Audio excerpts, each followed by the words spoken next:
Hello, everyone. This is Tom Fox back with another episode. Today, I'm thrilled to have Marta Diffen. Marta, thank you so much for taking the time to visit with me. Hey, thanks for having me. It's great to be here. I appreciate it. I wanted to just visit with you a little bit about your Rotary experience here in Kerrville. What led you to join the club here in Kerrville? Well, when I started at Shriner, Mark Tushak was my immediate vice president, and he said, "You got to get involved in the community. We are part of this community and it's part of our social fabric. You got to join something." And I said, "Okay." So I went to a Rotary meeting with a woman that was on campus and a Rotary member and walked out of there and went, "Oh, I don't know about that. Maybe not." Then I went to a Kiwanis meeting and thought, "Nope, Rotary it is." And I joined the club in 2017. And there was a point where I thought, I just don't know. I mean, do I feel like I fit? And I think a lot of people do that. You're like, do I fit here? Is this the right place for me? Do I have something to contribute? What are they looking for? And I really got involved in the service projects. And Christy Vandenberg was the president at the time, and she was very dynamic. And I thought, okay, this can be okay. I've got something I can do here. And about 2 years later, they asked me if I'd be interested in being on the board. And I was like, what does that mean exactly? What does that entail? And they said, well, we'd really like you to be the secretary. And I said, yeah, okay, I'll do that.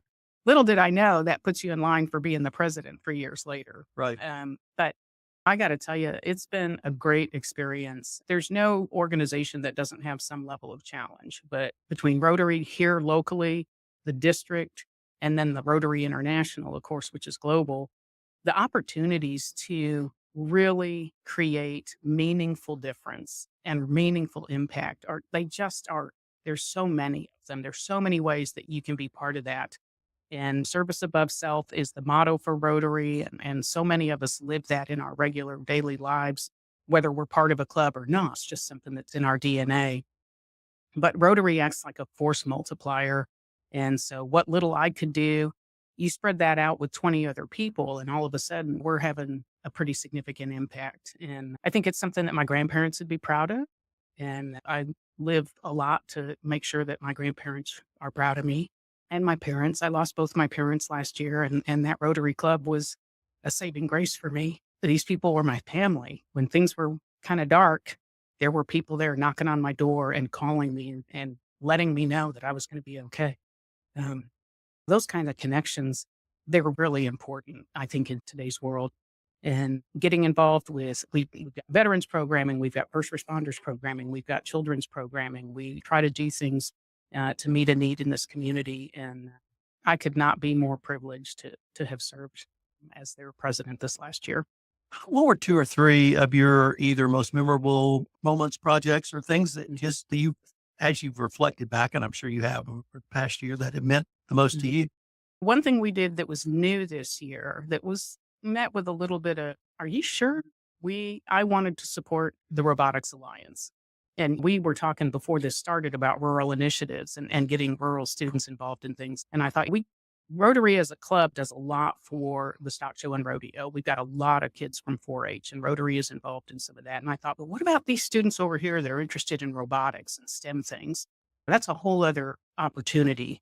And as a board, we voted to support Kerrville Robotics Alliance, and we brought some of the robotics students to the club to speak. And club members were just astonished at the level of technology that these students already have grasped. And they built these robots, and they brought their robots, and they were doing demonstrations. And so it was really an extraordinary thing to see the club respond so well to what these students are doing. And the students made a great presentation. So that was one thing that I was like, boy, that really worked well. That was an A+ on that one. And then we do district days of service where every club in the district, and I think there's about 52 clubs in our district. So every club in the district was like, okay, we're going to do something on these days as a district, and we're just going to make this huge impact. And we kind of struggled. We were like, oh, what's something we can do? What's something we can do? And then we got a phone call from the Hill Country Crisis Council that said, we need help. We need people to come and help us with this storage and garage and helping us inventory what has been donated. So we pulled together a team from our club and from the Interact Club, which is the high school club. And in 4 hours, we transformed this area that these people needed us to transform. And they had pallets of donations from a variety of retailers. And They had pallets of things from Amazon, and some of it was open and some of it wasn't, and some of it was inventoried and some of it wasn't, and some of it they couldn't use, and most of it they could. So we spent about 4 hours over there just really sorting through all of that and helping them. And they were so appreciative of that. And I mean, it sounds like it's a simple thing, but it made a huge difference to that organization. And being able to help people in need, of course, is just something that we're happy to do. We can't do everything, but we really try to say, what's the need in this community and how can we be of service? College scholarships is something that we've done for years. We have a scholarship committee. This year we're going to give out 5 scholarships, $3,000 each, so 15 grand in college scholarships for these local students. And that has impact. That changes the life for the student and potentially changes things for their family. So those are things that I look back on. And I did a section every week for the most part called Why You're Important to Rotary. That was something that we hadn't done before. And every week I'd just pick somebody from the club and tell them why they're important, either because they've been there a long time, because they've been generous with their time and their energy, or because they took on a new project, or just because they're the embodiment of Rotary.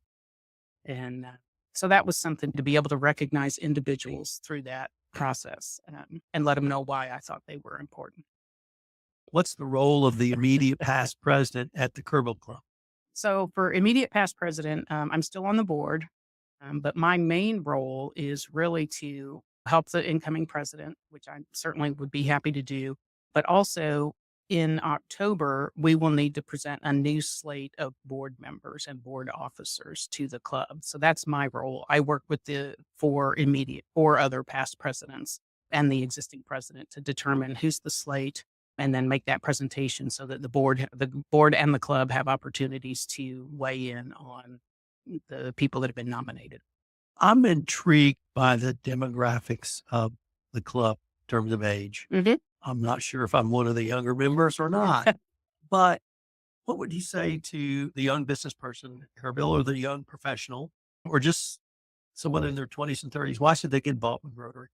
You're right. I mean, you've probably seen there's a lot of service clubs that don't even exist anymore for probably exactly that reason. They just kind of retired out. But Kerrville and Rotary International specifically are really making an effort to bring in younger people. And so Rotary used to require that you had to be at every meeting. We meet every week, and it's a 2-hour commitment just about between lunch and the meeting. And a lot of people can't do that. A lot of working people can't do that. Rotary International said, okay, the meeting requirement really is a little bit too extreme. So now we don't need perfect attendance. And then it was like, what are the other opportunities that we can create? So there were satellite clubs created that only met once a month, and they were in the evening, and they were more like a young professionals group. And now there's something called an Impact Companion Club that's being developed. And so that is really meant to just let people come and be part of the service project. And so I've got nieces that are in their late 20s and early 30s, and they'll come out and volunteer for anything. You want them to do river cleanup, they're there. You want them to go help out at a nonprofit organization or do a food drive, or they are all over that. Don't ask them to go to a meeting. I mean, they just won't.